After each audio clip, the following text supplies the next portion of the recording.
Imagine for a moment stepping into the shoes of those who came before us. Welcome to a journey that transforms history into vibrant stories that captivate and inspire. Tonight, you're not lounging in your bed, you're wading through the damp forest of Norway in the early 11th century. Mist clings to your cloak. Somewhere wolves howl, but it's not the beasts that haunt the land, it's change. Big change. Across the rugged Scandinavian countryside, something ancient is ending. The Viking age in all its sword-clanging, ship-sailing glory is beginning to dim. You can almost hear the funeral dirge for an era carved in rune stones and raid songs.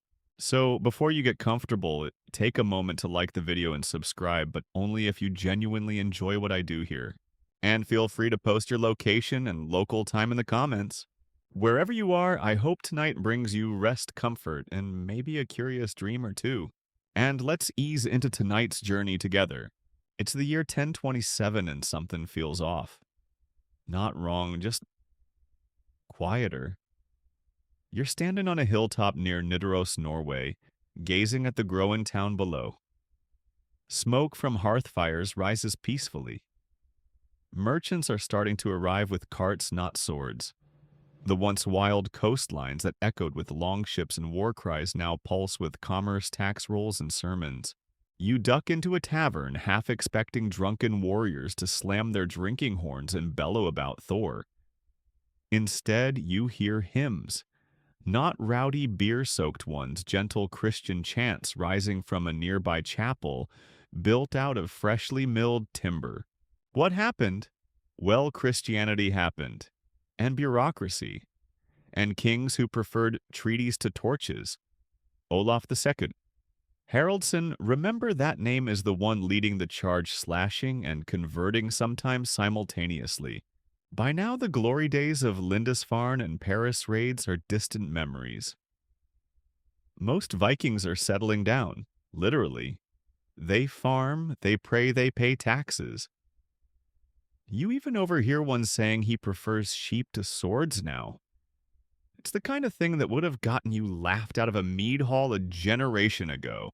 But here's the curious part.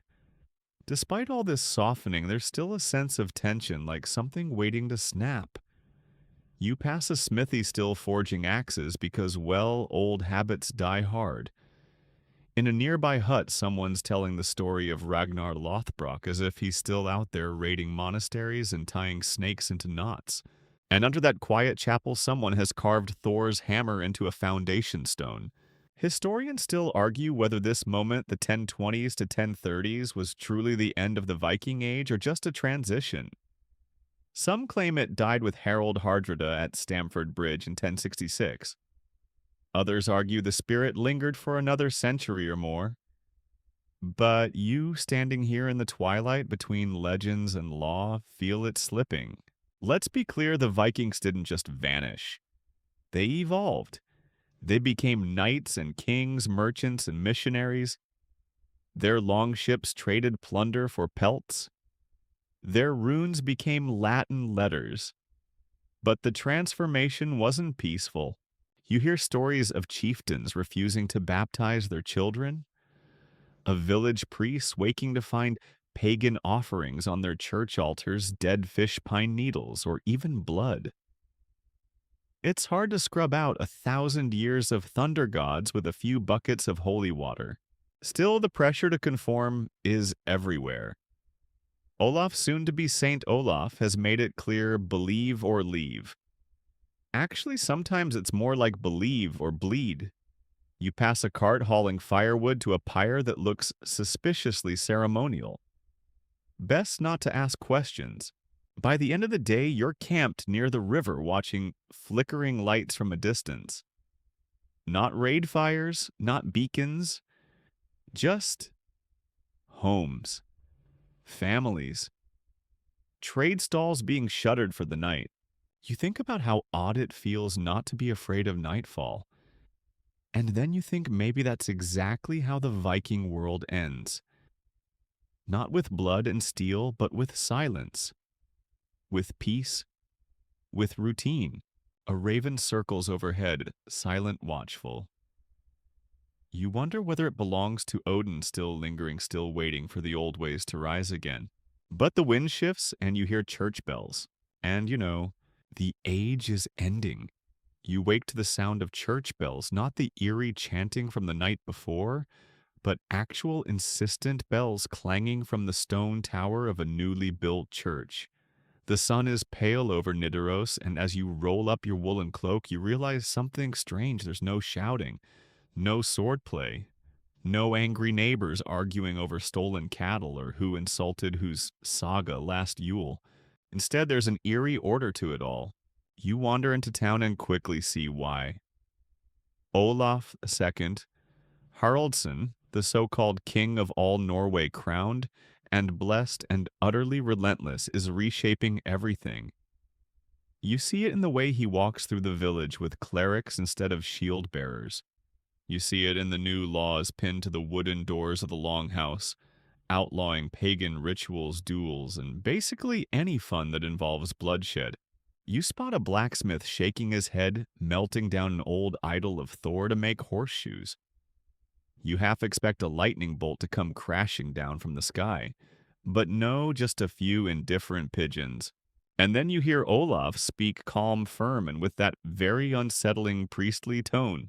He's preaching to a group of children. Children. About sin and penance, and the fact that if they eat meat on certain days, God might turn them into goats or something equally theological. You probably won't survive this if you're still clinging to the old gods.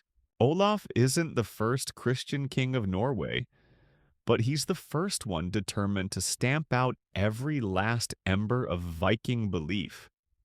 He doesn't just want people to believe in Christ, he wants them to forget Odin ever existed.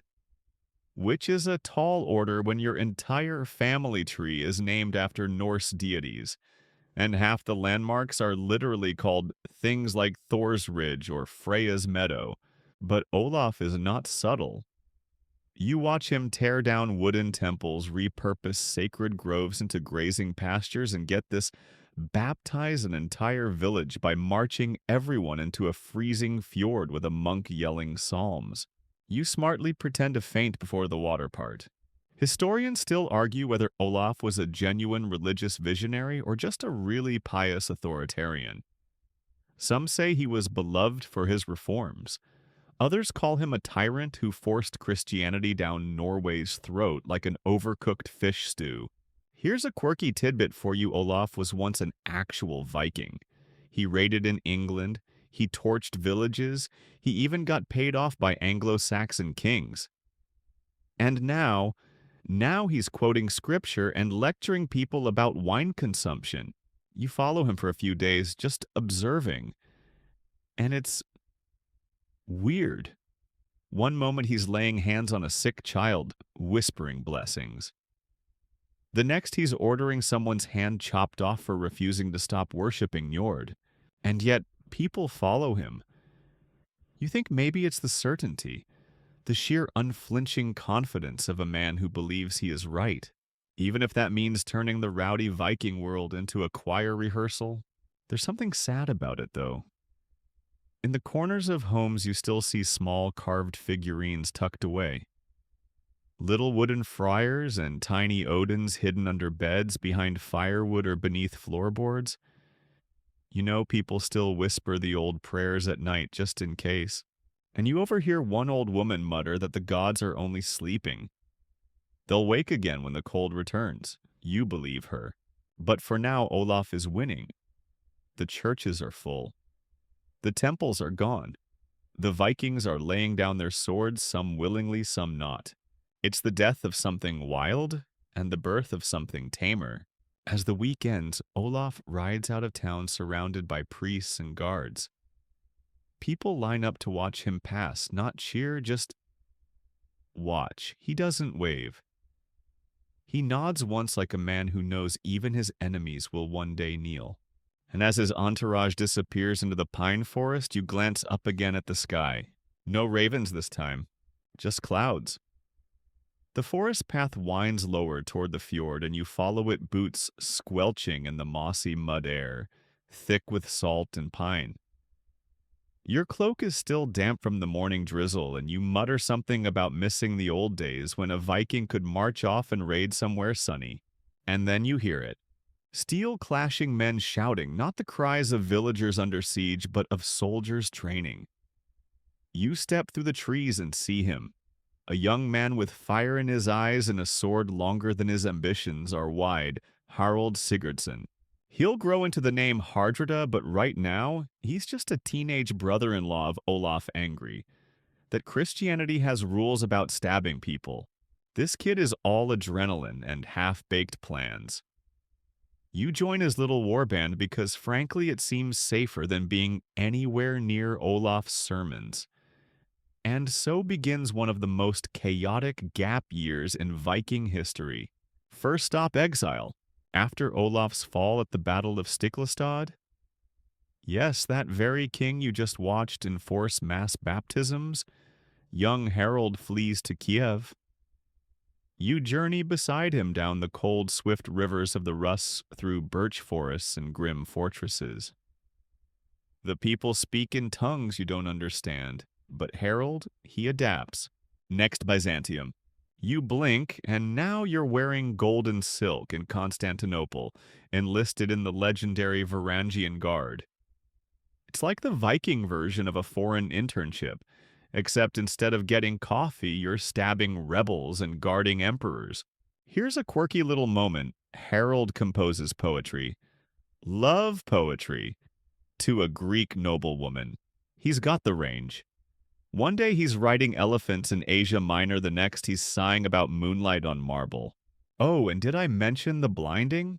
That's right. Harold is allegedly involved in the blinding of Emperor Michael V during a palace coup. Historians still argue whether he orchestrated the whole thing or just happened to be in the room where it happened. Either way, you quietly start referring to him as Harold the Overachiever. You fight in Sicily, in North Africa, in Anatolia. You storm cities, capture fortresses, and collect a lot of Byzantine gold. Here's another fringe fact: Harold may have worn silk under his armor just to prove he could. A little I'm rich and terrifying flex. By the time he leaves Byzantium, he's richer than most kings, and all of 20-something. He returns north like a legend, already half-sculpted in marble with an entourage that makes local jarls feel like provincial fishermen. And yet he's still restless. He claims the throne of Norway, tries diplomacy. It doesn't suit him, so of course he goes back to war. Because what else is a Viking to do? You ride beside him as he crushes rivals, builds fleets, and flirts with full-blown empire building. Harold doesn't just want Norway, he wants Denmark. Maybe England too. Why not? He's been everywhere after all. You notice he's changed. Not just older, but harder. The romantic has vanished. His poems grow fewer, his smiles rarer. One night camped near the sea, he looks out across the water and says, "We were never meant to grow old." You say nothing. What would you say to that? He sharpens his sword long after others sleep, always preparing, always dreaming of one last great conquest. By now you can feel it coming. The moment, the end of a legend before it begins. And though the campfire crackles warm, a strange chill settles in your bones. Because kings like Harold don't fade. They fall. You wake to the sound of sails snapping in the wind. The year is 1066, and the North Sea churns beneath your longship. Harold Hardreda stands near the prow, his cloak flapping like the wings of some angry eagle. He looks every inch a king, but more than that, he looks like a man chasing fate. You are with him on the most ambitious Viking gamble in decades, the invasion of England. The logic is, well, Viking logic. See, King Edward the Confessor has died without an heir. Harold claims the throne, sort of. Technically, he's relying on a messy promise involving a now-dead Danish king and a verbal agreement that may or may not have existed. But when did Vikings ever need airtight contracts to go raiding? You disembark near the River Ouse outside York. Your boots sink into damp English soil. The locals aren't thrilled, but the initial battles go well. Really well, actually. Harold crushes the defenders at Fulford. The north of England seems wide open. He laughs at camp drinks deep and even starts talking about how he'll divide the kingdom. You can almost believe it. Almost. Then comes Stamford Bridge, September 25th. You're sunburned from the unexpected heat. Who knew England could be so balmy? The Norwegians are relaxing, unarmored, expecting the submission of York. But instead of surrendering nobles, what crests the hill is the English army led by the newly crowned King Harold Godwinson, who's just marched 190 miles in 4 days. You're caught mid-lunch when the horns blow. A panic rush to grab shields, to form ranks, to remember how to fight while still chewing smoked herring. The English strike hard and fast. The battle rages across a narrow bridge, yes, that bridge. One of your comrades holds it alone for a time, swinging wildly, buying precious minutes before he's taken down by a spear shoved up through the planks. Harold leads from the front. Of course he does. He always does. His golden mail gleams in the sun like something out of Saga. And then he gets shot. An arrow right to the throat. You don't hear a death cry. Just a cough, a stagger, a collapse. Historians still argue whether he died instantly or lingered bleeding into the muddy grass staring at the sky he never conquered. You just remember the silence that followed. No more roars, no rallying cry, just confusion, then retreat. The remnants of the Norwegian army are allowed to sail home, but only a fraction of the ships are needed. You sit on one hollow-eyed next to the crown he never wore. And so, with that arrow, the Viking Age, at least as far as England is concerned, ends. Not with a final conquest, not with fire and terror, but with one man felled by one well-placed shot in a field that now hosts cows and the occasional bored tourist. You can still see the shape of the battle in the hills if you squint. Still smell ash and blood in the grass if the wind is right. Here's a quirky tidbit for centuries. Norwegians told stories of Harold's ghost walking the battlefield at dawn, muttering poetry under his breath. And in one version, he doesn't fall at all. He disappears, waiting, like a sleeping god. You return to Norway carrying the news. The people weep not just for the man, but for what he represented. The last true Viking king. Gone. You leave the broken coastlines of England behind and set your sights west toward a land of lava fields and law scrolls. Iceland. If Norway is learning to kneel before the church, Iceland is busy doing something much stranger, writing everything down. You arrive in Thingvellir, where people gather under a cloudy sky to settle disputes, share news, and invent the closest thing medieval Europe has to open-source governance. They call it the Althing. And yes, it's a national parliament run out of a rocky rift valley. You stand among fur-clad farmers, poets, and occasional axe murderers, all voting with the same gruff mumble. This is no land of kings or castles. Here, power smells like smoked lamb and sulfur. Volcanoes rumble in the background like bored gods clearing their throats. What surprises you is the lack of chaos. There are no standing armies, no warlords. Just a carefully balanced system of laws, fines, and feuds. If someone steals your sheep, you don't stab them, you sue them. You sit with a family near a turf-roofed house. Inside, it's smoky and cramped, but warm. A girl recites from memory the saga of Njal, full of betrayal, blood, and passive-aggressive legal drama. Her grandmother corrects her on the wording. Sagas here aren't just entertainment, they're sacred memory oral contracts with the past. Quirky tidbit: Iceland's medieval law books included rules on sorcery, seal hunting quotas, and what to do if someone throws manure at you during a debate. Spoiler, it's a fine, not a duel. A fine. And here's a fringe fact. Iceland voluntarily converted to Christianity in the year 1000, but allowed pagan practices in private for decades. You can still find small statues of Thor in people's barns right next to crosses. You walk out one evening and see a man carving runes into a stone near a stream. When he notices you watching, he just shrugs. Old habits. Historians still argue whether Iceland remained truly independent during this time or was always under the thumb of Norwegian influence. But you can feel the pride here. These people are different. Less about conquest, more about culture. Still, not everything is peaceful. The Icelandic Commonwealth has no police. Justice is personal and sometimes bloody. One feud stretches for generations over a single insult at a wedding. You sit awkwardly at the edge of a hall where someone just delivered a passive-aggressive toast involving a dead sheep and a lot of implied threats. The sagas are being written now codified by monks and poets like Snorri Sturluson, who we'll return to later.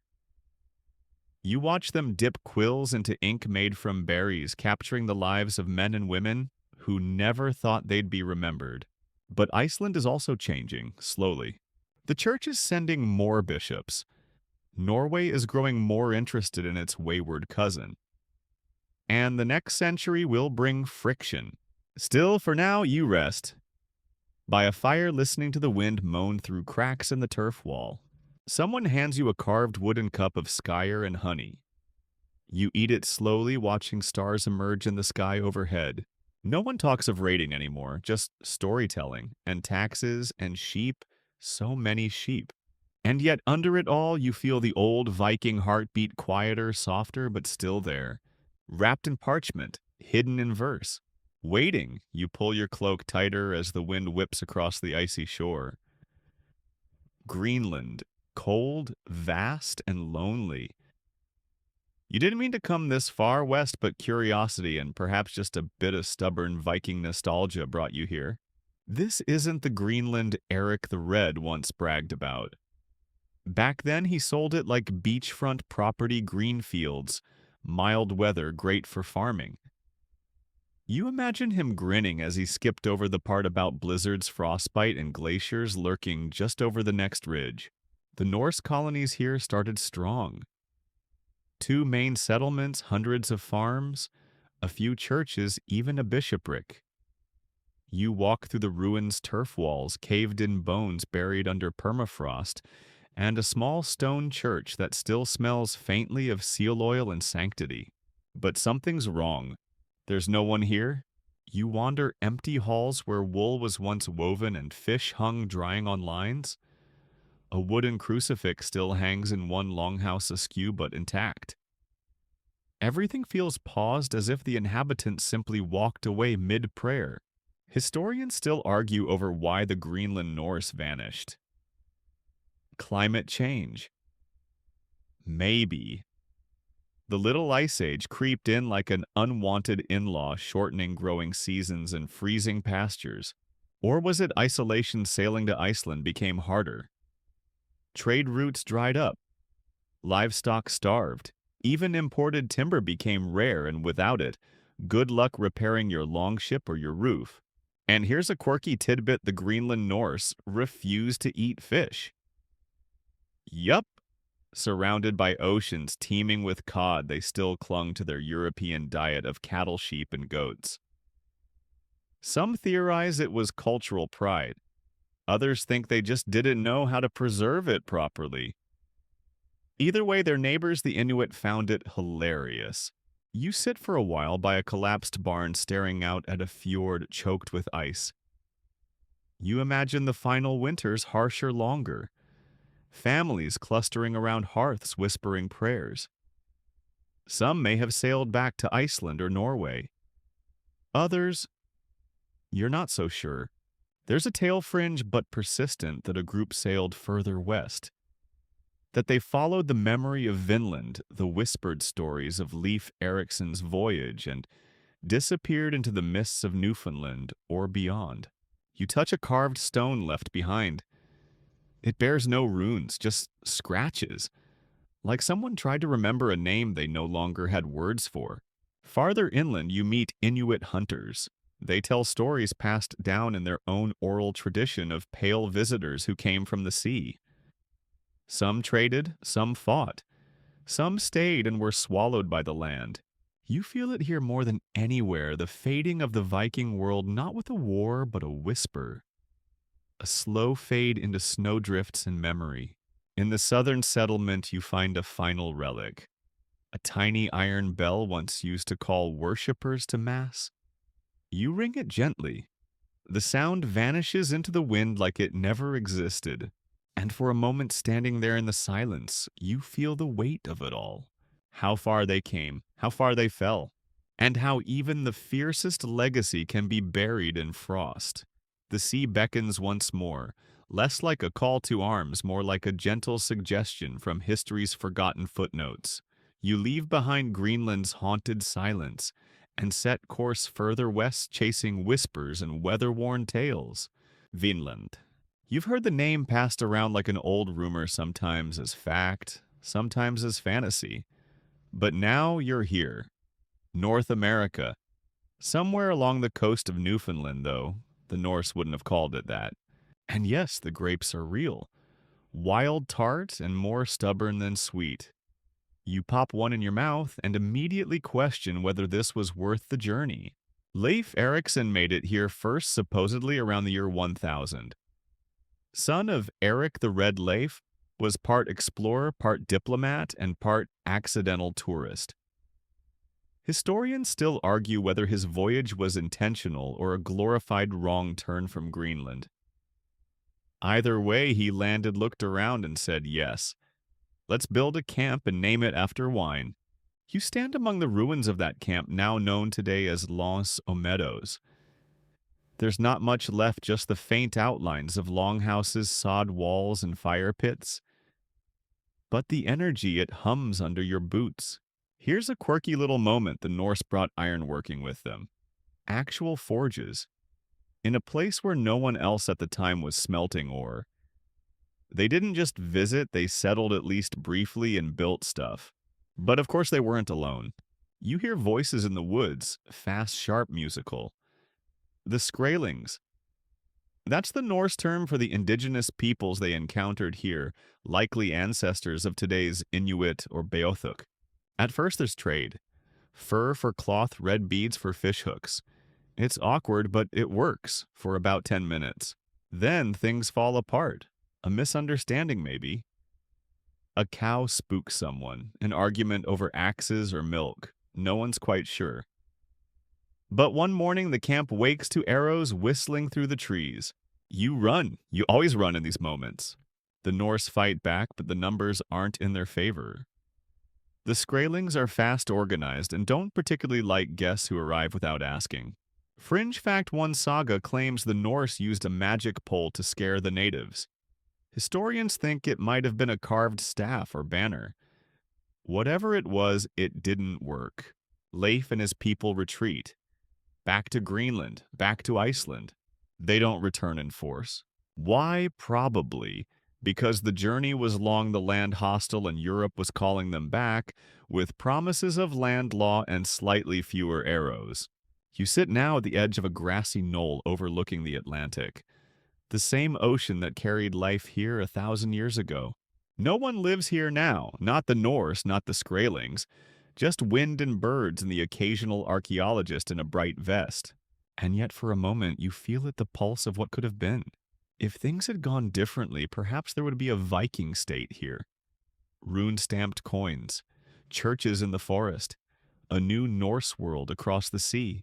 But instead all that remains are bones, bent nails, and berries. And a campfire memory in the dark. You reach into your pack and pull out a small pouch of dried fish. Not great, but it'll do.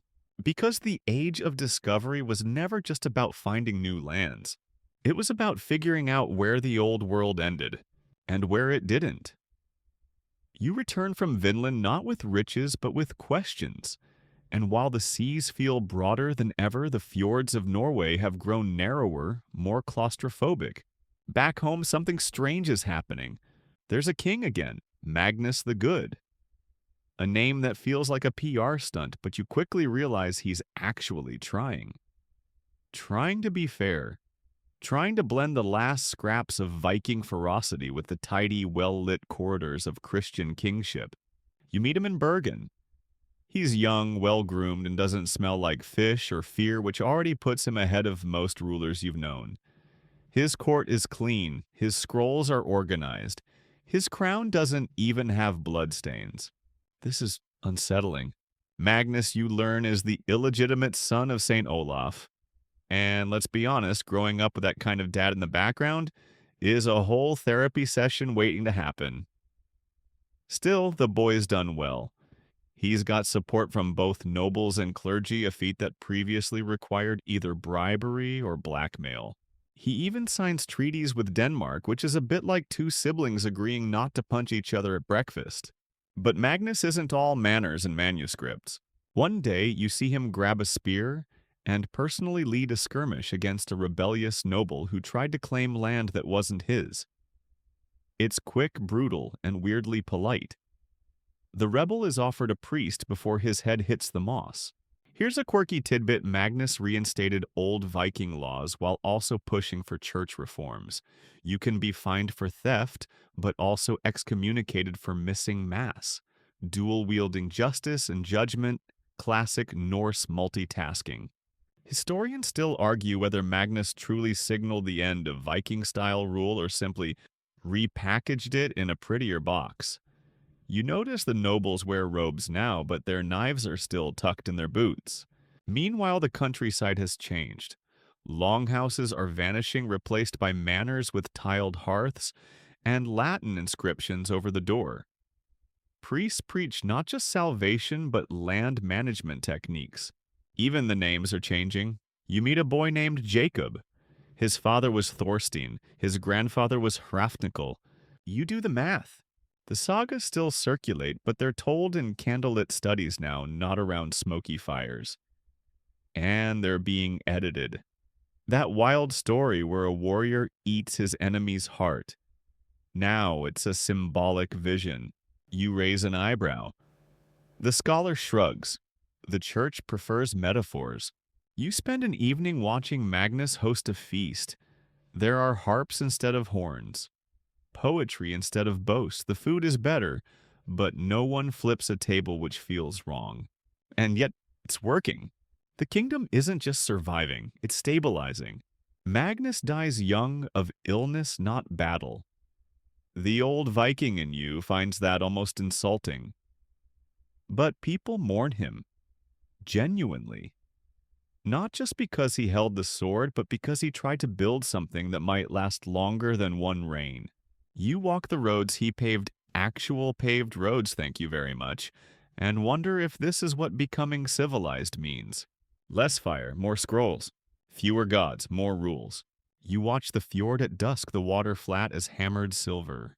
No sails on the horizon, no war cries in the wind, just gulls, and the faint sound of church bells from across the bay. You move inland now, away from the seaports and royal halls, into the farmland and forests where Norway's heart beats slower, deeper. Here, the Christianization of the Norse world feels less like a thunderclap and more like a slow, confusing drizzle. You arrive in a village just in time for a christening, sort of. The priest is late, the baby is grumpy, and the grandmother keeps muttering old prayers under her breath, just low enough that heaven probably can't hear them. This is what conversion looks like in practice: compromise, contradiction, and a lot of side-eye. Back in the capital, they've built cathedrals. Here in the hills, they build chapels out of leftover barnwood and call it holy. And honestly, it works. You attend a Sunday sermon in one of these makeshift churches.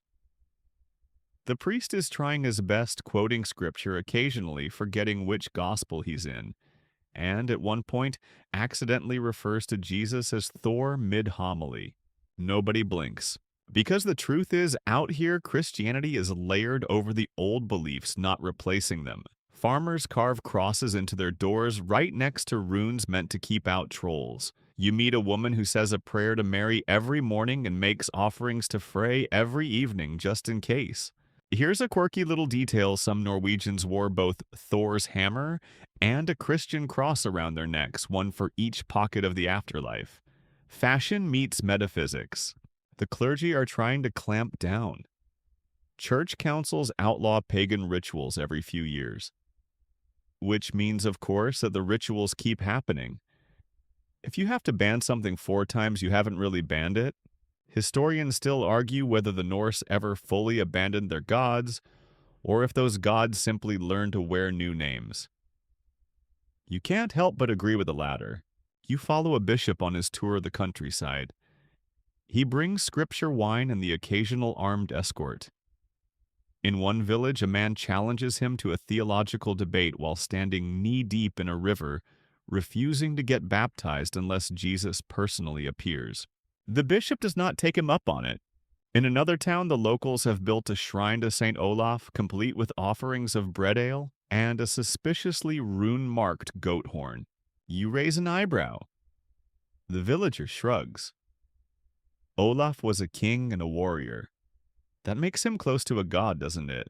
You nod. The theological math checks out. The further north you go, the blurrier it gets.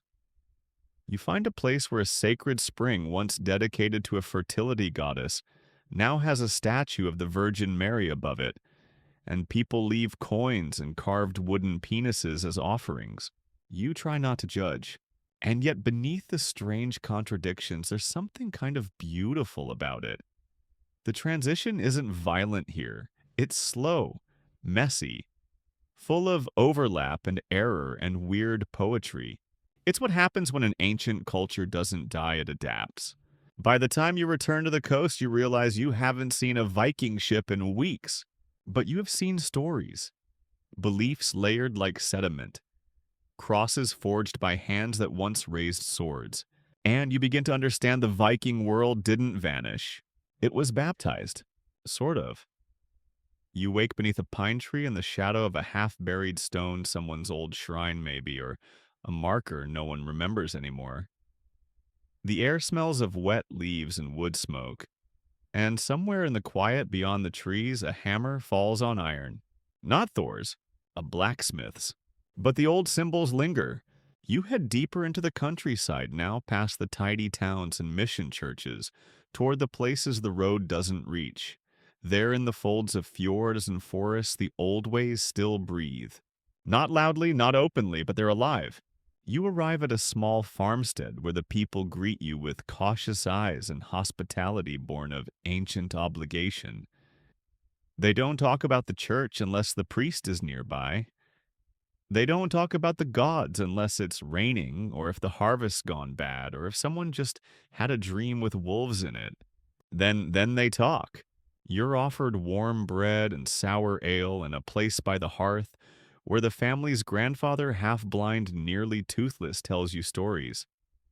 Not the Bible, not the sagas, but things whispered at the edge of memory, of trolls under bridges of elves and birch groves, of Odin riding through the sky on stormy nights with wolves in his wake. The grandchildren listen with round eyes, so does the dog. Here's a quirky moment. The family keeps a little wooden statue tucked behind the fireplace. It's worn smooth from generations of fingers, looks like a man, or a god, or both. Someone once painted it red. Now it's just wood and smoke and tradition. They say it's just an old thing, but no one touches it during thunderstorms.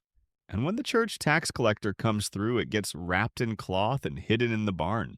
Historians still argue whether this kind of syncretism blending Christian and pagan traditions was rebellion or survival. But to you sitting by that hearth, it feels like both.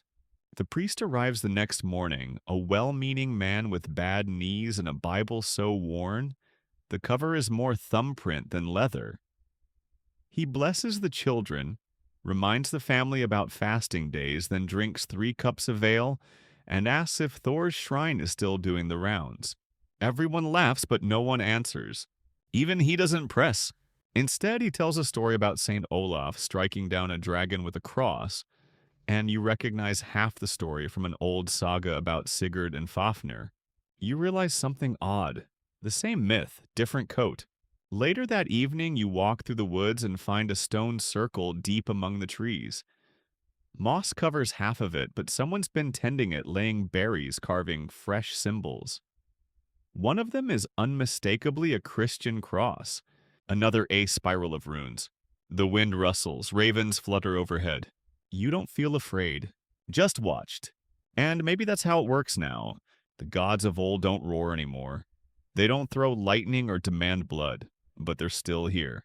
In the superstitions, the stories, the unspoken rules. In the way someone throws salt over their shoulder after spilling it. In the way nobody plants carrots on Thursdays. In the way every new church is built just a little uphill from an old burial mound. You walk back to the village under a sky smeared with stars. There are no longships, no axes, no flaming villages. But the old spirit hasn't vanished. It's just hiding in plain sight, smiling under its breath, waiting for someone to listen. You return to the coast expecting to find chaos or at least a half-burned village or two, but instead you stumble into something far stranger: paperwork. Yes, paperwork. You're in Bergen again, but it's not the wild port it once was. No drunken jarls slamming horns together. No skalds composing impromptu poems about goats. Instead, you find clerks, dozens of them, scratching away with quills, muttering about land disputes and shipping permits. This is the new Norway under King Sigurd and his successors, and you time-traveling honorary Viking are now deep in the throes of the royal bureaucracy. At first it's baffling. There are scrolls tied in red ribbons for urgent matters and blue ones for tax reassessment. Someone hands you a chart listing duties on imported fish. You pretend to read it, nod solemnly, and then use it as a placemat. You meet a man named Einar who proudly tells you he's the royal scribe for coastal levies. His handwriting is beautiful. His sword hand, however, is basically decorative. The longship has officially become the ledger. Here's a quirky tidbit. Royal officials in the 1100s and 1200s often signed documents with tiny drawings instead of names, boats, trees, horses, because standardized spelling still wasn't a thing. If your name was Björn, you might just draw a bear. And here's an even stranger fringe fact. One noble refused to pay taxes unless they were written on birch bark, claiming parchment was too foreign. Historians still argue whether this early bureaucracy truly centralized power, or just created more layers for corruption to hide in. You standing behind a man arguing about a misplaced sheep invoice lean toward the latter. Still, it's impressive. The king now has a network of local administrators, lawmen, tax collectors, and clergy all working together like clock gears. It's not perfect, but it's holding the kingdom together more effectively than any sword ever did. You attend a court session in a newly built stone hall. A landowner is disputing a boundary with a neighbor. 20 years ago, this might have ended in blood and fire. Now there's a notary, a witness. A copy of the charter read aloud. Progress tastes a little like boredom, but don't be fooled. Beneath the layers of ink and order, there's still plenty of scheming. Nobles whisper behind curtains. Bishops lobby for more land. Even the king has a spy or two hidden among the scribes. You hear rumors of new roads being laid across the interior, bridges funded by tolls, ports taxed by volume. The crown is getting clever using infrastructure to lock loyalty into place. And as you walk past warehouses and counting houses, you realize something profound. The Vikings didn't stop raiding because they got soft. They stopped raiding because accounting works. It's more profitable, after all, to own a merchant than to rob him. More sustainable to tax a farmer than to burn his fields. You chuckle to yourself as you watch a merchant bow before a royal inspector, papers in one hand, bribe in the other. The axe may be sheathed, but the system is sharp. By sunset, you're in the harbor watching goods roll in grain from the Baltic, furs from the east, wine from France. The docks are busy with activity, not with warriors, with workers. A man beside you says this is the future. You ask him what he means. No more kings with swords, kings with pens now. You nod slowly. and wonder which kind is more dangerous. You wake to the sound of gulls crying above the fjord, but they're not circling fishing boats or merchant cogs today. No, these gulls scream over sails, black, white, and red sails of ships that look suspiciously like their ancestors' longships, only leaner, lighter, and a little angrier. Because not everyone is converted to tax forms and parchment. Some Vikings, it turns out, simply didn't get the memo. You board a vessel crewed by grim-faced men who still wear fur and iron, who still oil their swords, who still believe in glory through battle, and who definitely don't care about your discussion on bridge tolls. They're headed east into the Baltic Sea where the old spirit of raiding still flickers like the last embers of a dying hearth. Their target a wealthy coastal town under German influence. Maybe Danish, maybe Polish. No one is entirely sure. The map you're handed is more of a sketch with bloodstains. But these men know the tides, and they know what they're after. Gold, mostly. And pride. And the thrill of crashing through a harbor wall at dawn with torches in one hand and an axe in the other. You hesitate because, honestly, you were just getting used to city politics and fish taxes. But then again, how often do you get to ride with the last Viking raiders? The attack is swift, terrifying, efficient. You've seen raids before, but this one feels more like a memory being replayed than a living act. Like the ghost of the Viking Age flexing its muscles one last time. The townsfolk scramble. Church bells ring. You dodge falling thatch and try not to think about the irony of sacking a monastery 2 days after attending a church feast. Here's a quirky tidbit: some of these raiders aren't Norwegians. They're Swedes and Karelians and even a few Danes who fled taxation and laws back home. It's like a Viking retirement club, only instead of fishing they burn things. You find a strange moment amid the chaos, a raider pausing in the church to pray before looting its altar. You ask if that's a bit contradictory. He shrugs and says, God helps those who help themselves. Fringe fact. There were documented raids by Norse or Norse-influenced groups in the Baltic as late as the 13th century, well past the supposed end of the Viking Age. Historians still argue whether these were true Viking raids or just opportunistic coastal piracy wearing the old costume. You're not sure it matters. The effect is the same. You leave the smoldering town as the ships sail away heavy with goods and silence. No songs, no boasts. Just the cold understanding that this is the end of the line. Back in Norway, such raids are frowned upon, even punished. You speak with a royal official who's furious not because of the violence, but because he didn't get a cut. The king needs stability, he says. No more glory raids. We have alliances to maintain. You not understanding now. These raiders aren't heroes anymore. They're outlaws, relics. Romanticized by ballads, yes, but practically obsolete. Still, as you stand on the shore watching the sails vanish into morning fog, you feel a strange pang. That was probably the last time you'll hear a war cry echo over the sea. And something about that silence feels colder than the north wind. You're back in Norway now, standing on a wooden pier watching ships glide into port. Not longships, not warships, but squat, wide-bellied cargo vessels. Their sails are patchy but serviceable. Their decks grown with goods. Not gold or slaves, but barrels of salted herring, bolts of wool iron tools, dried cod soapstone, and strangely wax. No one's singing heroic ballads about this. And yet trade has replaced terror. You walk through Bergen's bustling market. Smells of fish and pine tar mingle with cloves from the south and Baltic honey. Coins clink in every direction.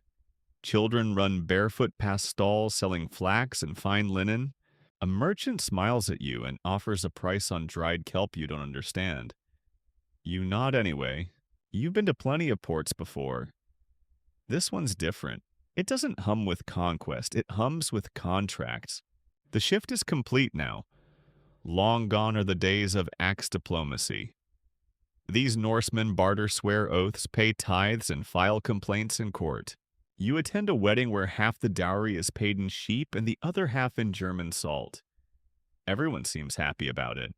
The church, of course, is also making bank. Tithes come in regular as rain, 1/10 of everything, no exceptions. Even the chickens seem aware they're on a holy schedule. Quirky tidbit: one bishop actually tried to tithe fishing luck. If your nets brought in more than usual, you owed a little extra. People responded by pretending their boats sank.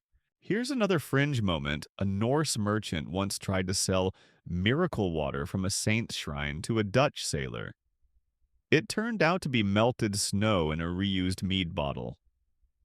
The saint in question, Saint Olaf, of course. Historians still argue whether this period of trade expansion was a soft continuation of Viking opportunism or a complete cultural transformation.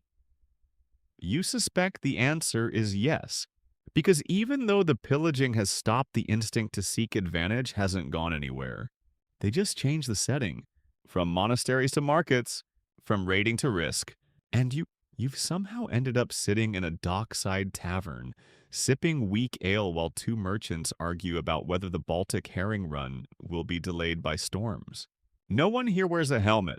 No one even carries a sword. But they do carry scales, ledgers, and the occasional sharp-tongued lawyer. You watch the sun slide into the sea, and for a moment you wonder if this was the dream all along. A world where the Norse could sail not for war, but for wealth. Not for glory, but for stability. Even if it doesn't make for a thrilling saga, it certainly makes for a longer lifespan.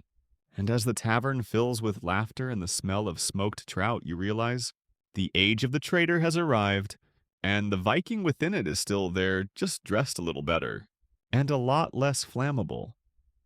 The ships are quieter now. They still come and go, but there's less shouting on the docks, less swagger. You've drifted east into Sweden's rising orbit, and things here feel different, colder, cleaner, almost rehearsed. Because while Norway and Iceland tell their stories in sagas and smoke, Sweden writes hers in forests and silence. You walk along a narrow trade road flanked by birch and pine. The bells of a distant monastery ring out across the icy morning. But the men you're with are not pilgrims. They're merchants, yes, but they wear chainmail under their wool. Just in case. Sweden has ambitions, but they whisper them. They don't sail westward like the Norwegians or southward like the Danes. They look east to the rivers and frozen lakes of Finland, Karelia, Novgorod, and beyond. You meet a man named Karl who says plainly, "We trade, yes." But sometimes we remind people who owns the river. Translation: they raid too, just more diplomatically. You arrive at Visby on the island of Gotland. It's not a castle. It's a spreadsheet made of stone. Warehouses, counting houses, tall, narrow buildings with iron doors and shutters made for keeping ledgers dry. Visby is crawling with the early bones of what will become the Hanseatic League. Germans, Danes, Swedes, all elbowing for market share, smiling through gritted teeth. The Baltic is no longer a Viking lake. It's a cold battlefield of taxes, tolls, and tariffs. Here's a quirky tidbit: one Swedish noble tried to create his own coinage, featuring a cow and a fish as symbols of divine economy. It didn't catch on, but the coins are still around and collectors love them. You find one in a muddy ditch and decide it's lucky. And here's your fringe moment. A Swedish bishop once claimed his cathedral bell could ward off raiders from Novgorod if rung at just the right moment during Mass. Spoiler, it didn't work, but they rang it anyway. Historians still argue whether Sweden was ever truly Viking in the same way Norway and Denmark were. Some say they were more traders than raiders. Others point to early Rus campaigns and Varangian expeditions and say, oh, they had their fun. You think of the carved runestones you've seen here. Many talk about sons who died in the east, or brothers who did not return from Gardariki. That's Novgorod. The Eastern Road was a siren song, and many didn't make it back. You find one such stone half covered in moss. The inscription reads, "He went east. He was wise. He fell." Simple, sad. So much of this land feels like that.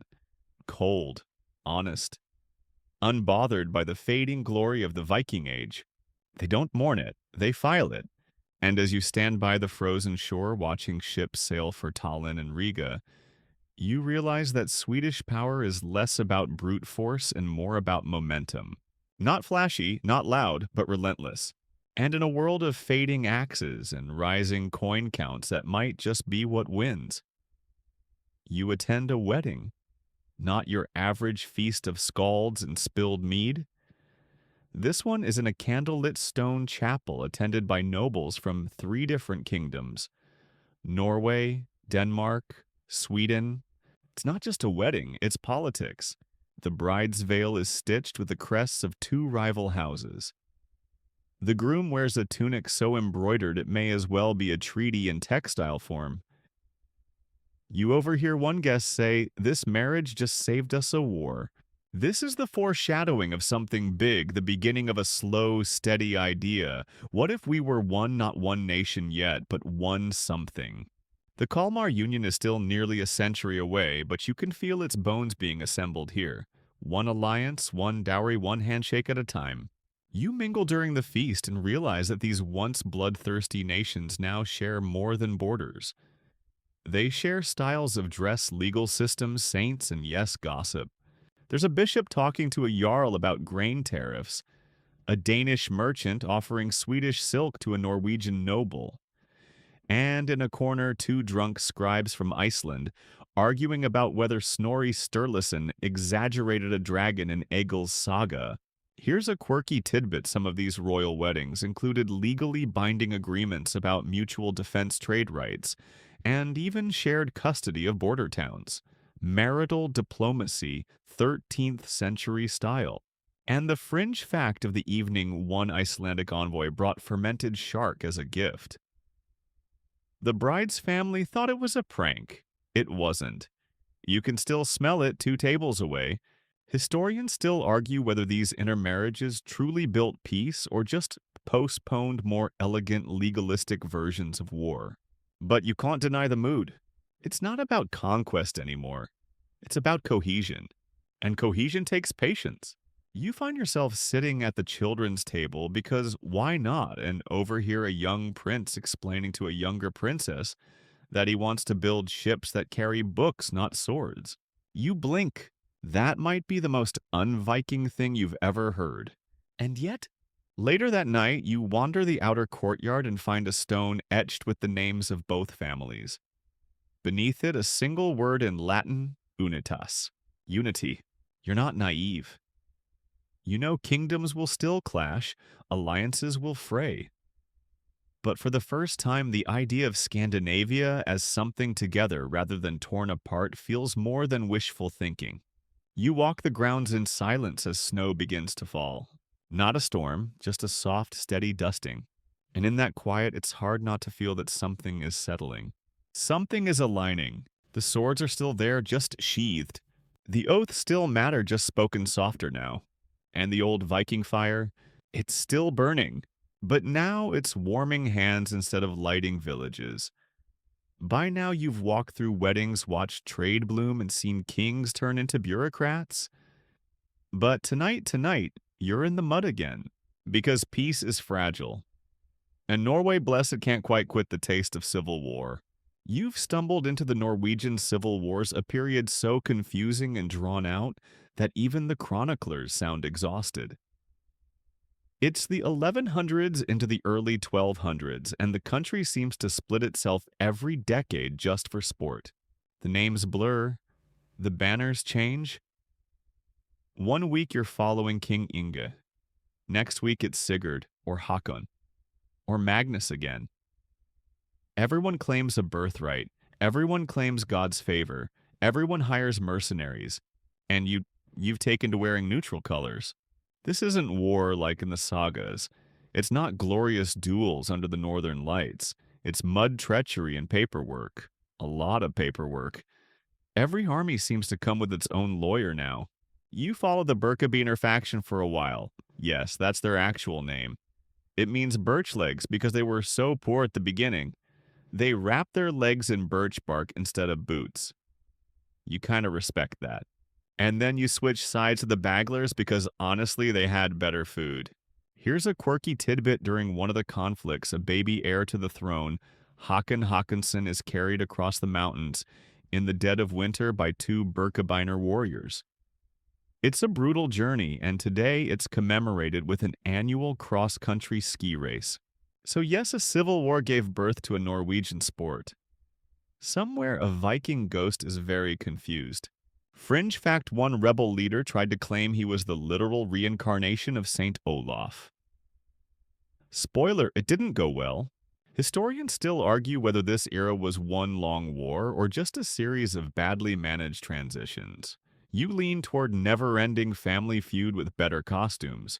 You spend nights camped in fog-drenched valleys listening to leaders argue over bloodlines.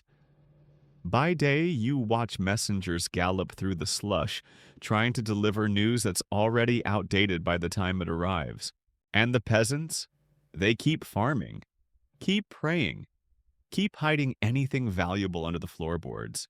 The church plays both sides. Of course it does.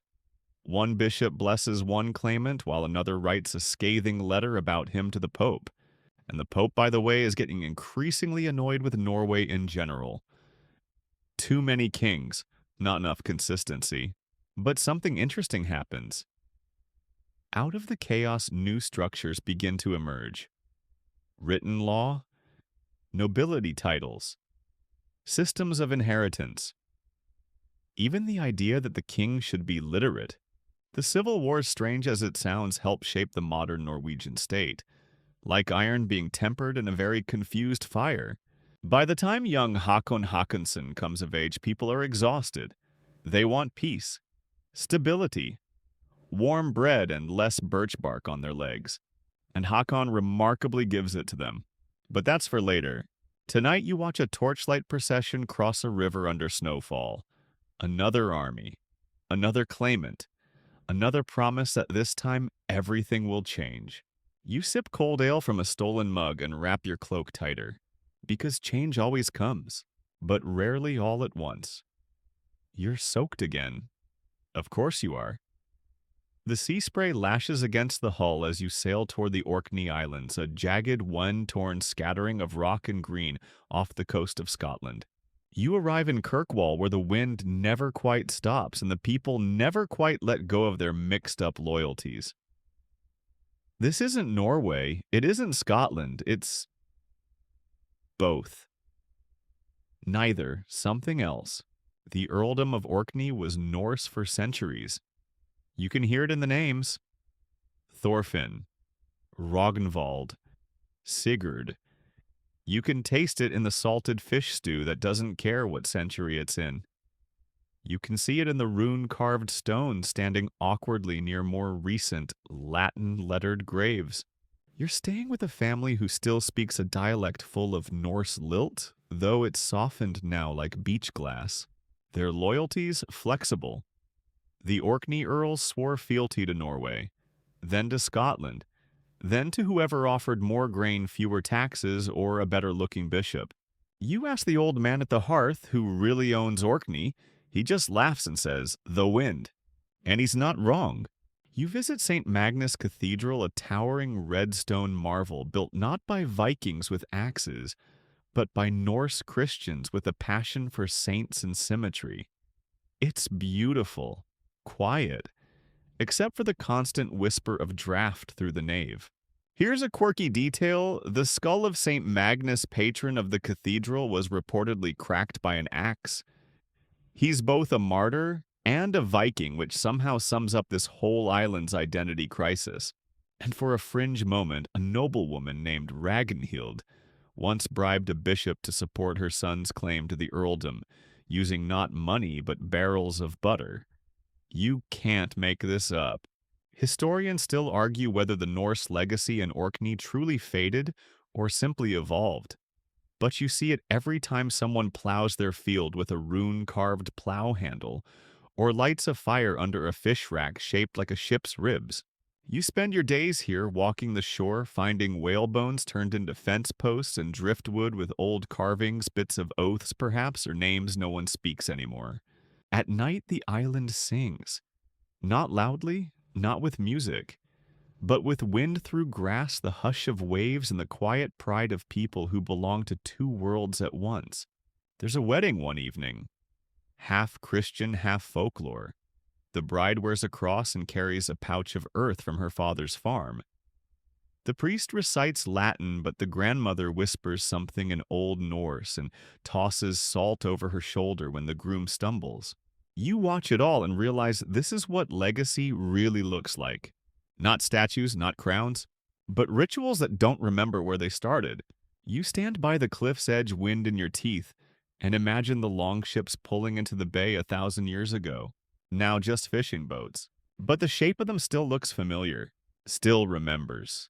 You leave the sea behind for now and climb inland across the volcanic folds of Iceland once more. But you're not here for the scenery this time, though the lava fields still glow faintly under moss and the sky still stretches wide and strange. You're here for a man, Snorri Sturluson. Yes, the name sounds like someone sneezing politely, but don't be fooled. He's one of the sharpest minds in the Norse world, and quite possibly the reason anyone remembers the Viking Age at all. You meet him in Reykholt, a tidy estate with geothermal baths very modern of him and a library that smells of vellum and ambition. Snorri is no warrior. He wears soft wool, not iron, but his words razor sharp. He's writing sagas, compiling the prose Edda, recording skaldic poetry so complex it makes riddles look like graffiti. And as he writes, he preserves the old world, not the sanitized church version, but the blood and thunder and mead version, the one filled with gods who shape-shift in humans, who make terrible decisions. You sit beside him as he dictates stories of Odin, sacrificing his eye of Thor, fishing for the world serpent of Loki being Loki. You sip milk and try not to interrupt.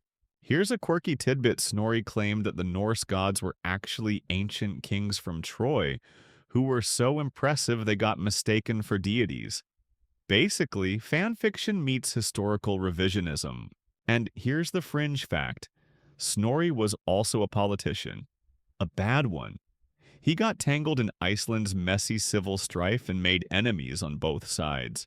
Historians still argue whether he died a martyr for knowledge or just a man who backed the wrong side. You know the truth because you were there, sort of. He was assassinated in his own cellar, sword through the chest. Not for his stories, for his alliances. But the sagas lived, because Snorri wrote like time was running out. And in many ways it was. You wander his house after dark past walls lined with manuscripts. You touch one carefully and feel the echo of memory beneath your fingertips. The Edda, the Heimskringla, the sagas of kings and gods, and the fading thunder of Viking boots. They're not just stories, they're instructions, maps of a mindset. You remember a line Snorri once muttered while trimming a page. They think the gods are gone, but they live in ink now. You step outside into the Icelandic wind. The stars are sharp, the mountains hush you. And you realize Snorri was right. The Viking Age may have ended, but someone wrote it down, and so it never really did. You leave Iceland with your boots heavier than you remember, probably from all the volcanic grit and existential weight, and return once more to Norway. But this time, something feels different. There's a stillness. Not the silence of war or the murmur of uncertainty, but the smooth, steady rhythm of a kingdom finally catching its breath. You've arrived in the reign of King Håkon Håkonsson, sometimes called Håkon the Old, though he isn't so old just yet. Born of war, raised in secrecy, carried as a baby over snow-capped mountains by two half-frozen warriors during the chaos of the civil wars. You remember that part. Now here he is, sitting on a throne like he belongs there. And he kinda does. Håkon is unexpectedly exactly what the country needs. He's not just a king, he's a planner, a builder, a modernizer. He wears robes that look imported. He speaks with envoys instead of shouting over them. And brace yourself, he writes letters, lots of them, to the Pope, to the Holy Roman Emperor, to the kings of England and Castile. The man has a diplomatic pen game so strong entire abbots weep with gratitude. You attend a royal council session in Bergen, and there's not a single axe in sight. Just scribes, legal scholars, bishops, and oddly a guy whose job is to standardize weights and measures. You stifle a yawn. This might be the most peaceful moment you've witnessed in 200 years. Here's a quirky tidbit. Håkon was the first Norwegian king to receive a formal coronation by the Pope's authority, in a cathedral with oil and Latin. Very high budget. And for a fringe fact, he tried to codify Norse law into a unified system, which included rules for property trade and even the duties of sheriffs. One clause oddly specific bans sneezing during official oaths if it causes confusion. Historians still argue whether Håkon's reign marked the birth of the modern Norwegian state, or just the last golden flicker before decline. But to you standing in the new stone fortress of Høykonnshallen, yes, it's literally named after him. It feels solid, grounded, durable. You walk the streets of Bergen and see children learning to read, ships returning from England with manuscripts, artisans painting saints onto panels, and this feels impossible, merchants filing complaints through proper channels. The clergy are in sync with the crown. The nobles are for once not actively plotting each other's demise. The roads are safer. The coins don't change every year. It's a good time to be alive. And yet, Håkon, for all his wisdom and reforms, knows something is coming. You hear it in the way he talks about succession, about alliances, about preparing for changes across the sea. He sends envoys to England and arranges a marriage between his son and a Scottish princess. You see him standing at the edge of a fjord one morning, staring out at the horizon. His robes whip in the wind, and he doesn't move for a long time. You step up beside him, say nothing, and in the silence you realize this is peace. But peace is a pause, not a full stop. Storms still gather, waves still roll, and soon he'll have to sail again. But for now, just now, you close your eyes and enjoy it. Because peace, rare as it is, deserves to be noticed. You should have known the quiet wouldn't last. It's 1263 now, and you're ankle-deep in seaweed on the western coast of Scotland, where the wind smells like iron and the rain feels like needles. The sails above you bear the golden line of Norway, but the welcome here is anything but warm. You're about to witness the last gasp of Viking military power, the Battle of Largs. King Håkon Håkonsson, old now but still sharp, has sailed with a fleet to assert Norway's claim over the Hebrides and parts of western Scotland. Technically, the islands belong to Norway. Practically, the Scots are getting bolder. You arrive with the Norwegian fleet, dozens of ships riding high in the gray surf. The locals stare from the cliffs. Behind them, the hills roll green and unforgiving. A storm blows in. Of course it does. Half the fleet is scattered before a sword is even drawn. Anchors snap. Men bail seawater from hulls with buckets and prayers. One longship ends up backwards in the surf, its crew bickering like tired uncles. The landing at Largs is a mess. Small skirmishes break out, fog blurs friend from foe, and before anyone is quite sure what happened, the Scots declare it a glorious victory. The Norwegians call it a meaningless scuffle. Historians still argue whether it was a proper battle or just an unusually hostile picnic. You help drag supplies ashore under a sky that can't decide between drizzle and downpour. You hear the clang of steel on steel, but it's muffled, less heroic, more resigned. The Norwegians hold ground for a while, but the weather gets worse. Supplies run low. Morale slips like wet rope. Håkon retreats not defeated, just finished. He sails to Orkney cold and tired, and within weeks he dies. Not on the battlefield, in bed, from illness. Not the Viking death people expect, but perhaps the one he earned.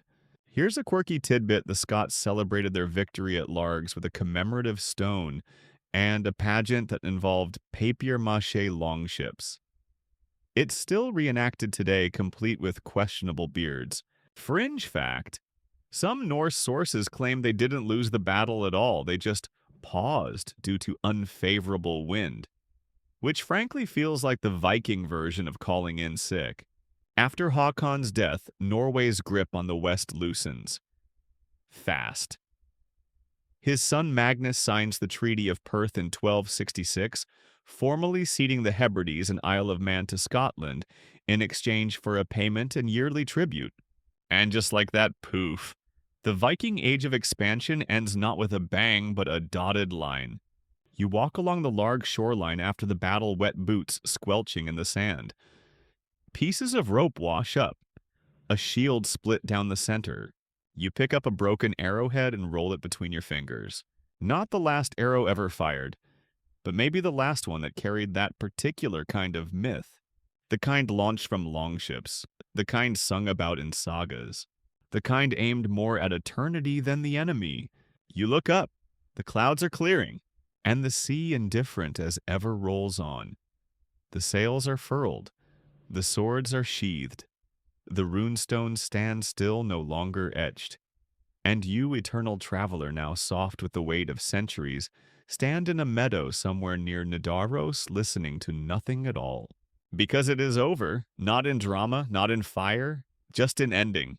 You walk slowly through a village that would have once flown raven banners. Now it flies linen drying on lines. The children play with carved wooden animals, not axes. One of them wears a tunic stitched with the image of a saint, probably Olaf. But the style of the embroidery suspiciously like a Valknut. Old symbols, new names. The Viking age is no more. But the Viking soul, you begin to see it everywhere. In surnames Skarsgård, Torgerson, Eiriksson, echoes of gods and warriors hidden in the middle of tax rolls. In festivals' midsummer feast where fire leaps skyward and someone always ends up singing an old poem no one quite remembers learning. In language words that once sailed across oceans now folded neatly into modern Norwegian, Icelandic, Swedish tongues, you visit a church built over an old pagan mound.